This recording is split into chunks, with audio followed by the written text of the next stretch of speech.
John Titor. On November 2, 2000, a user identifying themselves as Time Travel Zero appeared on the Time Travel Institute forums. Within days, this mysterious poster had captured the attention of physicists, engineers, and curious internet users around the world. Their initial posts contained technical discussions about temporal mechanics that demonstrated a level of scientific understanding that seemed far beyond what should have been possible for someone posting anonymously on internet forums. But this was just the beginning. The individuals soon revealed their true identity, claiming to be a soldier from the year 2036 who had been sent back in time on a specific mission. Their objective wasn't to change history or prevent some catastrophic event. Instead, they claimed to be retrieving a specific piece of vintage computer equipment that was crucial for debugging legacy systems in their timeline. What made this case extraordinary wasn't just the boldness of the claim, but the incredible level of detail that accompanied it.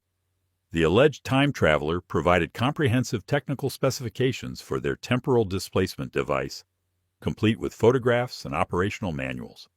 They explained the physics of time travel using concepts from quantum mechanics and relativity theory with a precision that stunned academic physicists who examined their posts. The technical knowledge displayed was genuinely remarkable. They described their time machine as a device manufactured by General Electric, installed initially in a 1967 Chevrolet Corvette, and later upgraded to a 1987 Chevrolet Suburban for improved cargo capacity. The level of engineering detail they provided included specific gravity measurements, power requirements, and operational procedures that read like authentic technical documentation. But the real test of any alleged time traveler lies not in their technical knowledge, but in their predictions about the future. And this is where the case becomes truly extraordinary. Writing in 2000 and 2001, this mysterious individual made a series of predictions about future events that have proven remarkably accurate. They predicted that no weapons of mass destruction would be found in Iraq, a statement that seemed impossible given the political climate of the early 2000s. They warned about civil liberties violations following a major terrorist attack, describing scenarios that would become reality after September 11, 2001. Most remarkably, they described a future where people would carry powerful computers in their pockets and communicate through global social networks, concepts that were barely theoretical when they were writing. Their knowledge of specific technical details was equally impressive. They accurately described hidden functions in vintage IBM computers that weren't publicly acknowledged until years later. A former IBM engineer later confirmed that only a handful of people knew about these capabilities when the predictions were made. This wasn't general knowledge or lucky guessing. This was specific technical information that shouldn't have been available to someone posting anonymously on internet forums.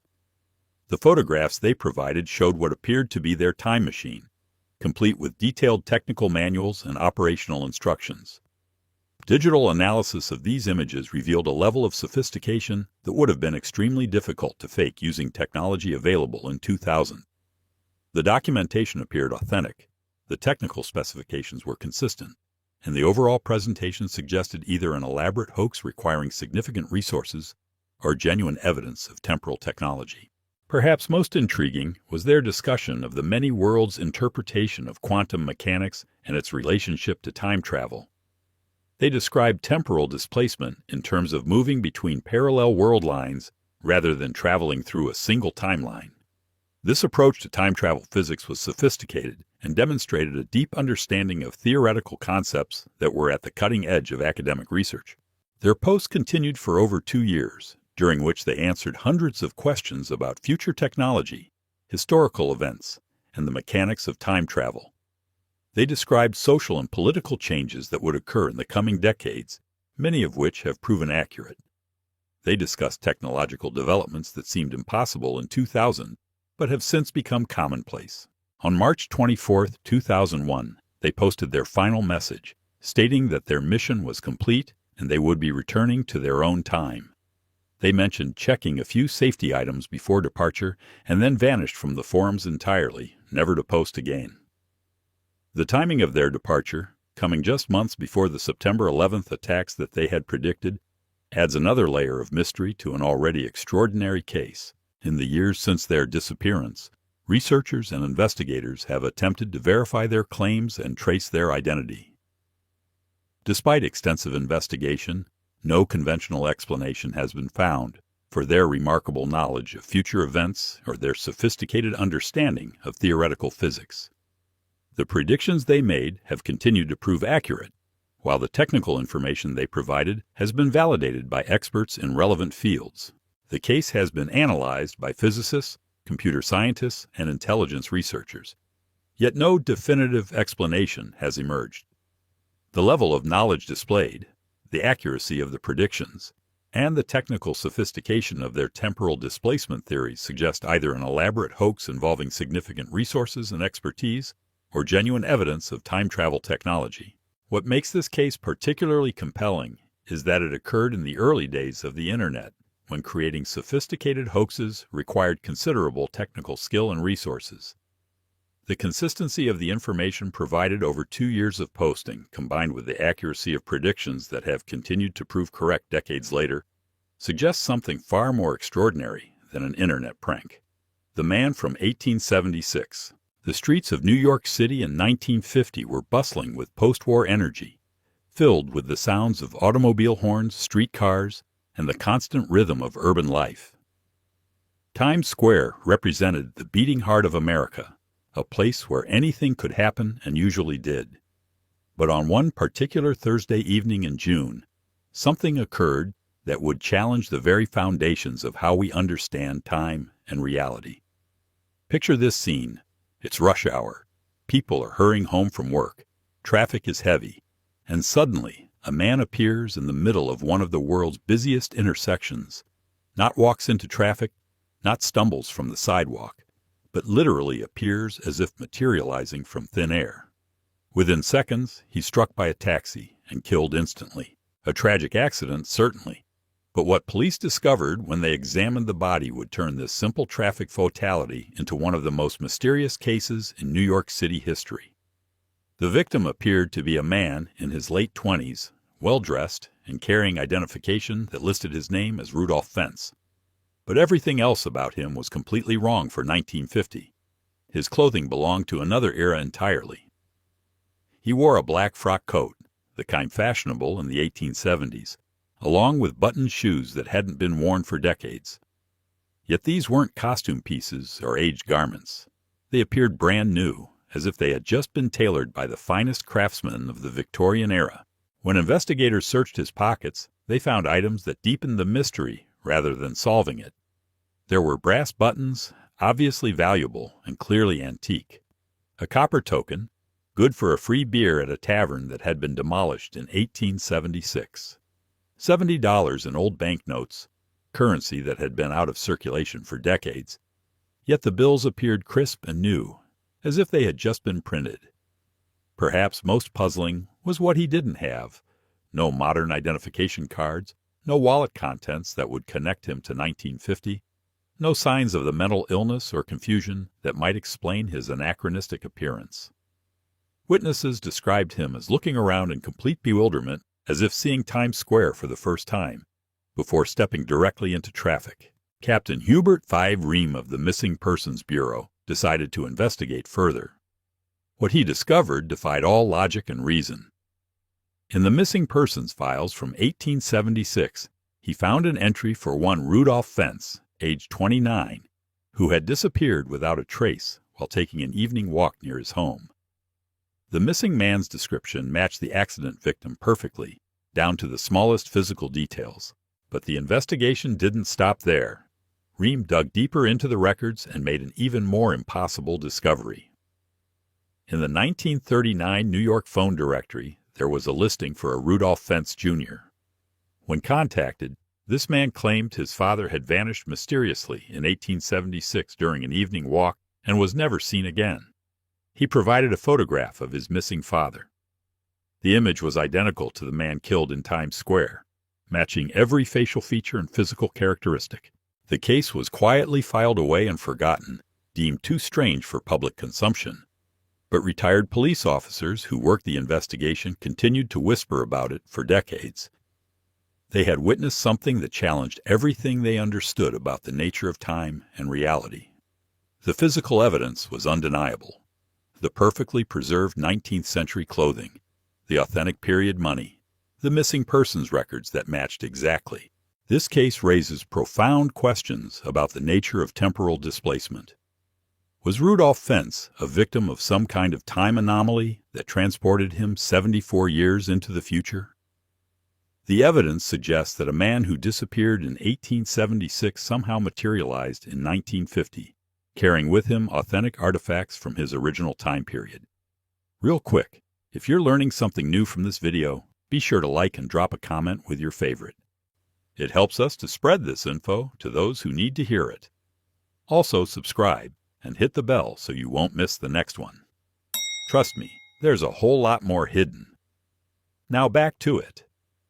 The Versailles time slip, Eleanor Jourdain and Charlotte Moberly were visiting the Palace of Versailles as tourists in 1901, expecting nothing more than a pleasant walk through famous gardens. These weren't impressionable individuals prone to flights of fancy. Both women were respected academics, skeptical by nature, and trained in rigorous scholarly methods. Jourdain was the principal of St. Hugh's College at Oxford, while Moberly served as the principal of St. Hilda's College. Their credentials were impeccable, their reputations beyond reproach. On August 10, 1901, they were exploring the grounds of Versailles when they began to notice something was wrong. The atmosphere became oppressive and dreamlike. The colors around them seemed to fade, and an inexplicable feeling of melancholy settled over them. What happened next would occupy their research and investigation for the next decade. They encountered several people dressed in 18th century clothing who seemed to be going about their daily business as if it were perfectly normal. Near the Petit Trianon, they observed a woman in period dress sitting on the grass, sketching. She looked up at them with mild curiosity before returning to her work. Later research would reveal that this woman matched historical descriptions of Marie Antoinette perfectly, down to her distinctive hairstyle and facial features. The location where they saw her was precisely where the doomed queen was known to spend her afternoons in the summer of 1789. They encountered gardeners working with tools that belonged to a different century, observed buildings that had been demolished decades earlier, and walked down paths that no longer existed in 1901. Most striking was their interaction with a man in a dark cloak who warned them away from a certain direction. A man they would later realize bore an exact resemblance to the Count de Vaudreuil, one of Marie Antoinette's courtiers. When they returned to their hotel that evening, both women were deeply shaken by the experience. Being academics, they began a methodical investigation that would last over a decade. They interviewed historians, studied 18th century maps of Versailles, and compared their memories to historical records. Everything they had seen and everyone they had encountered could be verified as historically accurate to the summer of 1789, just months before the French Revolution would change everything forever. What made their account particularly credible was that they conducted their research separately, writing independent accounts before comparing notes. Their descriptions matched not only each other, but also historical records that weren't publicly available in 1901. They possessed knowledge of architectural details, garden layouts, and specific individuals that they couldn't have accessed through conventional research. The French authorities took their claims seriously enough to launch their own investigation. They confirmed that the women had accurately described features of Versailles that existed in 1789 but had been changed or removed by 1901. The paths they walked, the buildings they saw, and even the placement of specific trees matched historical plans stored in private archives.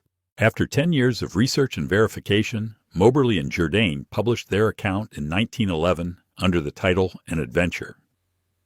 Their report sparked international debate and drew support from psychical researchers and skepticism from materialist scientists.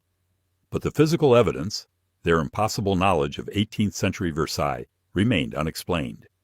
The case of the Versailles time slip represents something unique in the annals of temporal anomalies.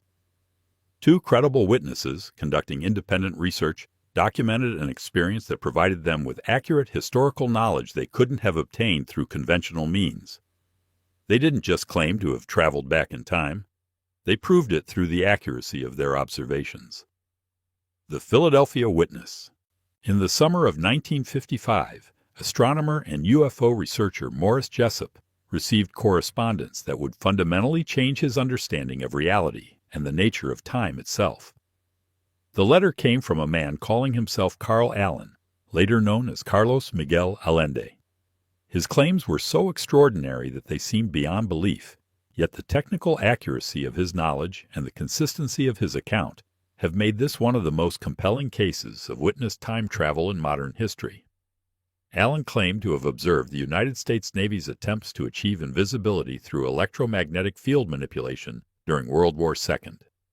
According to his detailed account, he was serving aboard the merchant vessel SS Andrew Fentz when he witnessed an experiment conducted on the USS Eldridge at the Philadelphia Naval Shipyard in 1943. The experiment, Allen testified, had worked far too well. Instead of simply achieving radar invisibility, the entire destroyer had vanished from sight before reappearing in a dramatic flash of light. But the crew, he claimed, had been forever changed by the experience.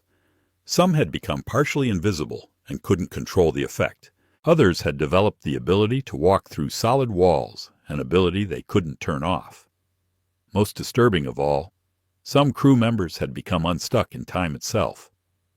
Allen described meeting sailors from the Eldridge in bars around Philadelphia who would suddenly freeze mid-sentence, becoming invisible and inaudible to everyone around them for minutes at a time. When they returned, they claimed to have been somewhere else entirely, sometimes in the past, sometimes in the future. These sailors spoke of experiencing their entire lives out of sequence, of being unable to control when and where they existed in time. One sailor, Allen claimed, had simply walked through the wall of a bar and was never seen again. Another had gotten stuck halfway through a wall and died horribly when the effect wore off. The most disturbing case involved a sailor who aged 30 years in a matter of minutes during one of these temporal episodes, dying of old age in front of his terrified shipmates. What made Allen's account compelling wasn't just the extraordinary detail, but the scientific accuracy of his descriptions.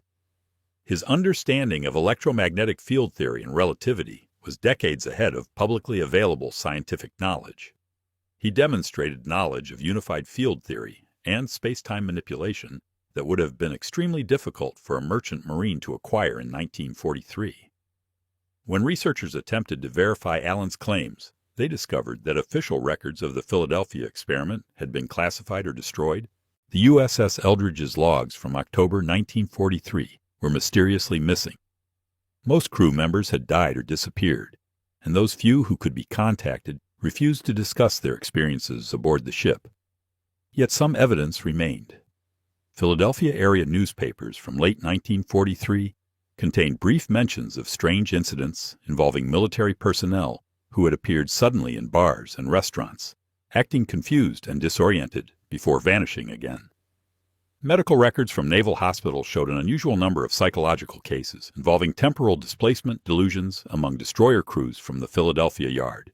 The consistency of Allen's account, combined with the missing official records and supporting circumstantial evidence, creates a compelling case for the possibility that the United States Navy accidentally achieved time travel during wartime experiments. The human cost, according to Allen's testimony, was catastrophic, with crew members becoming permanently displaced in time and space. Charlie Chaplin's Circus. In 1928, Charlie Chaplin was premiering his film The Circus at Grauman's Chinese Theater. The event was captured on film by studio cameras, creating what should have been a simple record of a Hollywood premiere. For decades, this footage remained buried in archives, seemingly unremarkable. But in 2010, when film researcher George Clark examined the footage frame by frame using modern digital enhancement techniques, he discovered something that defied explanation. Walking through the background of the shot was a woman in dark clothing, holding what appeared to be a small black device pressed against her ear. She was clearly engaged in conversation, speaking into the device and listening, exactly as someone would do with a modern cellular phone. The problem was obvious. This footage was from 1928. The first mobile phone wouldn't be invented for another 4 decades. Clark's digital analysis revealed that the object the woman was holding matched the size, shape, and usage pattern of a modern communication device. She held it at the precise angle someone would use for a phone conversation. Her mouth movements clearly indicated she was speaking. Her walking pattern showed the distracted, purposeful movement of someone engaged in a telephone call. The woman herself appeared unusual in other ways that suggested temporal displacement. While her clothing seemed appropriate for the 1920s at first glance, closer examination revealed subtle differences in cut and fabric that didn't match period fashion exactly. Her hairstyle suggested modern techniques, and her overall appearance had a quality that indicated someone attempting to blend into the past, but not entirely succeeding. What makes this case particularly compelling is the authenticity of the footage itself. This was unedited original film stock from 1928. Multiple film experts, including technicians from Kodak, have verified that there's no tampering or digital manipulation. The woman was actually present at that premiere, using that device. Digital analysis has confirmed that such effects couldn't have been achieved with 1920s technology. Further investigation revealed other anomalies in the crowd that evening. Several individuals in the background were wearing clothing that, while appearing period-appropriate initially, showed subtle signs of modern manufacturing techniques. Their postures and mannerisms suggested people unfamiliar with 1920s social conventions, as if they were visitors from another time attempting to blend in. Most intriguingly, no one in the crowd seems to notice or react to the woman with the communication device. In 1928, such an object would have been absolutely extraordinary and certainly would have drawn attention. The lack of reaction suggests that either everyone present was part of some elaborate deception, or the woman and her device were somehow visible only to the camera. Hollywood historians have been unable to identify the woman despite having detailed records of everyone who was supposed to be at the premiere. She doesn't appear on any guest lists, wasn't part of the studio system, and has never been identified by surviving attendees or their families. She remains a complete mystery, captured on film using technology that wouldn't exist for decades. The Swedish kitchen portal. In August 2006, Håkan Nordqvist was renovating his kitchen when he discovered something impossible behind his wall. What makes Nordqvist's story unique among time travel claims is the physical evidence he brought back. A tattoo showing his name and birth date in a style that didn't exist in 2006, and a photograph that appears to show him with his 81-year-old self. Nordqvist claims he was reaching behind his kitchen sink to repair a water leak when his arm went through what should have been solid wall. Instead of plaster and wood, he felt empty space. When he investigated further, he found himself crawling through a tunnel that seemed to exist outside normal space and time. On the other side, he emerged into what appeared to be his same apartment, but everything was different. The apartment was decorated in a style that seemed futuristic, yet lived in. The technology was recognizable, but more advanced. Screens responded to touch and gesture, furniture adjusted itself automatically, and appliances seemed to anticipate needs. Most shocking of all, sitting in a chair watching what appeared to be three-dimensional television, was an elderly version of himself. The older Håkan, according to Nordqvist, was unsurprised by his younger self's appearance. He explained that this type of temporal contact happened occasionally and was part of the reason he had chosen to live in the same apartment across multiple decades. The future Håkan gave his younger self a tattoo, using some kind of advanced technique that left no scarring or healing time. The tattoo, which Nordqvist still bears today, shows his name and birth date in a font and style that typographers have been unable to identify. The ink appears to have properties that don't match any tattooing materials available in 2006, showing a depth and luminescence that conventional tattoos lack. Most compelling is the photograph. The older Håkan insisted on taking a picture together using what appeared to be an advanced camera that produced a finished photograph instantly. The image shows Nordqvist as he appeared in 2006 standing next to what appears to be himself as an 81-year-old man. Facial recognition software has confirmed that both faces are the same person, aged appropriately, but the aging progression shows details and characteristics that computer aging couldn't have produced in 2006.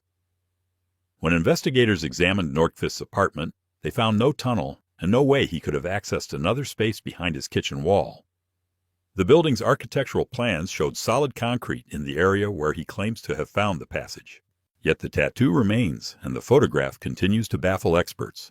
Medical examination of the tattoo has revealed ink particles that don't match any known tattooing materials.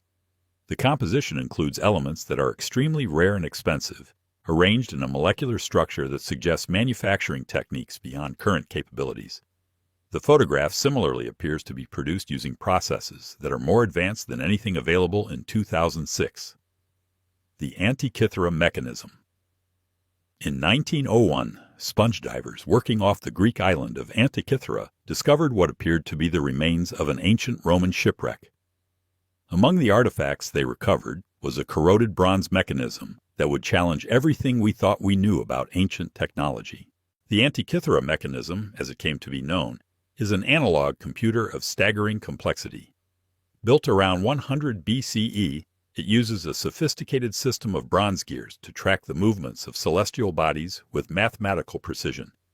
It can predict eclipses decades in advance, track the 4-year cycle of the Olympic Games, and follow complex astronomical cycles used in ancient Greek calendars.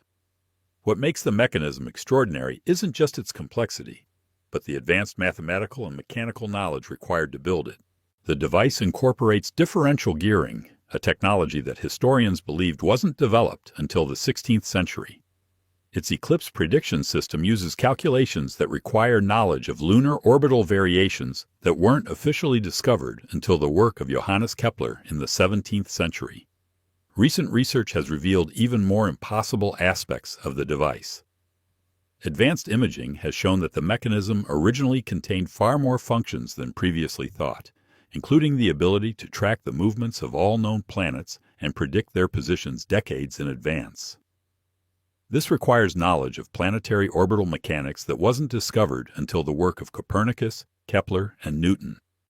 The mathematical principles embedded in the device include concepts that wouldn't be formally developed until the Renaissance. The gear ratios use approximations of irrational numbers that demonstrate an understanding of advanced number theory. The mechanical solutions to complex astronomical calculations show engineering principles that seem to anticipate developments in clockwork that were centuries away. Perhaps most disturbing is what happened to this knowledge. The Antikythera mechanism represents a level of technological sophistication that vanished completely from the historical record. No other ancient Greek device shows similar complexity, and the mathematical and engineering knowledge required to build it seems to have disappeared without a trace. Analysis of the construction techniques reveals that the mechanism wasn't built by multiple craftsmen over time, but was designed by a single brilliant engineer who possessed knowledge that shouldn't have existed in the ancient world. The precision of the gear ratios, the sophistication of the astronomical calculations, and the elegance of the mechanical solutions all point to a mind that understood both advanced mathematics and precision engineering at a level not seen again for over 1,000 years. Who was the anonymous genius who created the Antikythera mechanism? How did they possess knowledge of planetary mechanics, differential gearing, and precision engineering that wouldn't be rediscovered for more than a millennium? The device sits in the National Archaeological Museum in Athens, a bronze testament to the possibility that someone with knowledge from the future once walked among the ancient Greeks. The Da Vinci Code. Leonardo da Vinci died in 1519. But his private notebooks contain designs and concepts that wouldn't become reality for centuries. While history remembers him as a Renaissance genius ahead of his time, a closer examination reveals knowledge so advanced and precise that it raises troubling questions about where his ideas truly originated. In his Codex Atlanticus, Leonardo sketched detailed designs for helicopters, submarines, tanks, parachutes, and flying machines with internal combustion engines. These weren't vague conceptual drawings, but detailed engineering blueprints with precise specifications that demonstrate deep understanding of aerodynamics, hydraulics, and mechanical engineering principles that wouldn't be formally understood for centuries. His anatomical studies show impossible accuracy for someone working without modern medical knowledge. Leonardo's drawings of the human heart include details of valve function and blood flow that wouldn't be discovered until William Harvey's work in the 17th century. His brain dissections show understanding of neurological structures and functions that wouldn't be identified until the advent of modern neuroscience. Most puzzling are his designs for machines that incorporate technologies that didn't exist in the Renaissance. His sketches include ball bearings, internal combustion engines, and what appears to be steam turbines. His flying machine designs demonstrate knowledge of wing loading, center of gravity, and control surfaces that show sophisticated understanding of flight dynamics that took humanity centuries to develop. Recent analysis of Leonardo's notebooks has revealed an even more disturbing pattern. Many of his most advanced concepts appear suddenly in his work with no developmental sketches or experimental phases. It's as if he already possessed complete knowledge of how these technologies worked and was simply documenting them. Handwriting analysis of these advanced sections shows subtle differences from Leonardo's normal script, as if they were copied from another source rather than original thoughts. The mathematical calculations that accompany his designs use techniques and formulas that wouldn't be developed until the work of Newton and Leibniz. His astronomical observations contain references to phenomena that weren't discovered until telescopic observations nearly a century later. His sketches show accurate depictions of lunar craters and what appeared to be observations of planetary features that were beyond the capability of Renaissance optics. Was Leonardo da Vinci simply a genius, centuries ahead of his time? Or did he have access to knowledge from the future? His notebooks read less like the experimental work of an inventor and more like technical documentation of someone recording technologies they had already seen in operation. The Bold Street time slip. Since the 1960s, hundreds of people have reported stepping out of the present day and finding themselves in Liverpool's past, sometimes for mere seconds, sometimes for several minutes. What makes these reports particularly compelling is their consistency and the number of independent witnesses who describe identical experiences. The most thoroughly documented case occurred in July 1996 when Frank and Carol Sager were shopping on Bold Street. Frank had entered a bookshop while Carol waited outside. When he emerged minutes later, Bold Street had transformed completely. The modern shops had vanished, replaced by businesses from the 1960s. People were dressed in period clothing, cars were vintage models, and even the street signs displayed different names. Frank wasn't experiencing this alone. Several other shoppers were wandering around looking confused and disoriented, clearly experiencing the same phenomenon. They exchanged glances of mutual bewilderment before the street suddenly snapped back to the present day, leaving them shaken but back in familiar surroundings. Investigation revealed that Frank's description of 1960s Bold Street was historically accurate down to the smallest detail. The shop names he mentioned, their exact locations, and even the street layout matched historical records and photographs from that era. He described businesses and architectural details that had been demolished and forgotten decades before, information he couldn't have accessed through conventional means.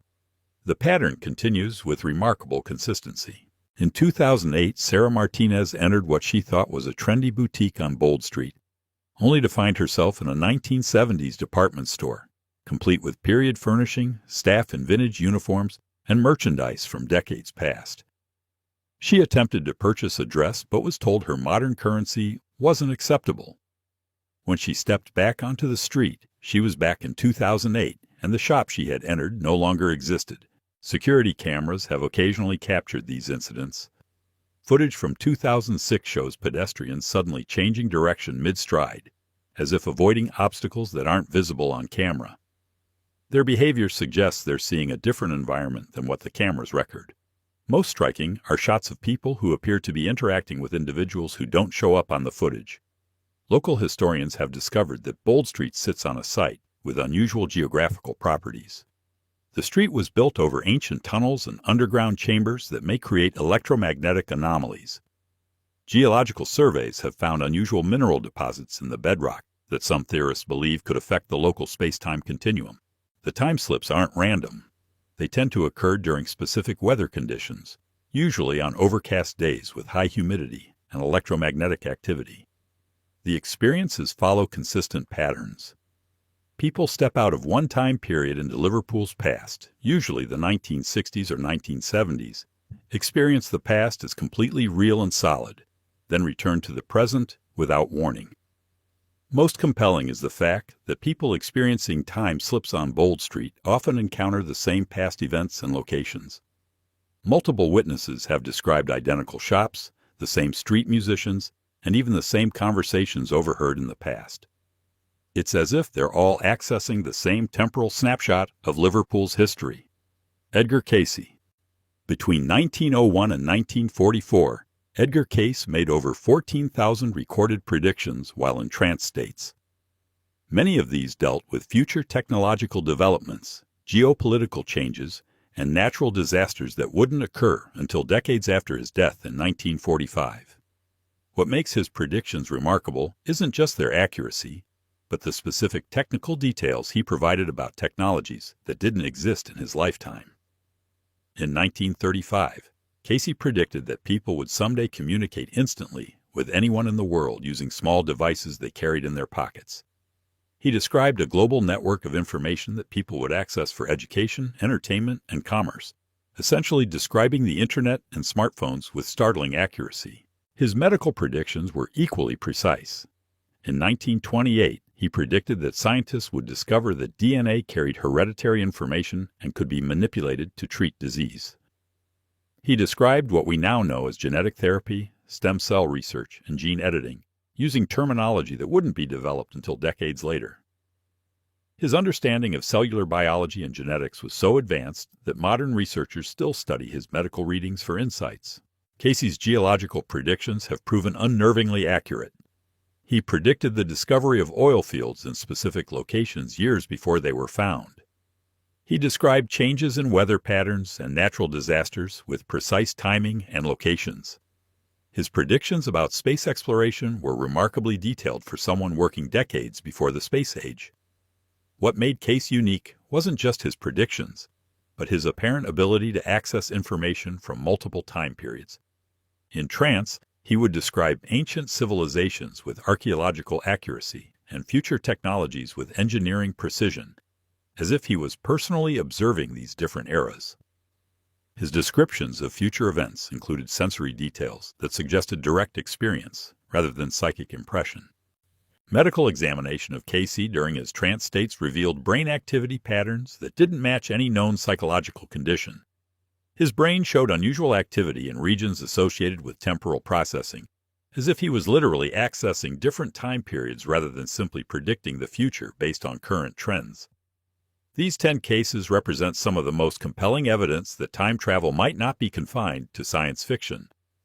From internet prophets and anachronistic artifacts to photographic evidence and documented time slips, the pattern is clear. Whether these individuals were genuine time travelers or something even stranger, they've left behind physical evidence that continues to baffle the world's leading experts decades later. The next time someone tells you that time travel is just science fiction, remember these cases. Remember the photographs, the artifacts, the predictions that came true, because the truth is far more extraordinary than we ever dared imagine. If you've learned something from this video, please don't forget to like, subscribe, and share with a friend. Don't keep these instances as a secret for yourself. Until next, when we find out how.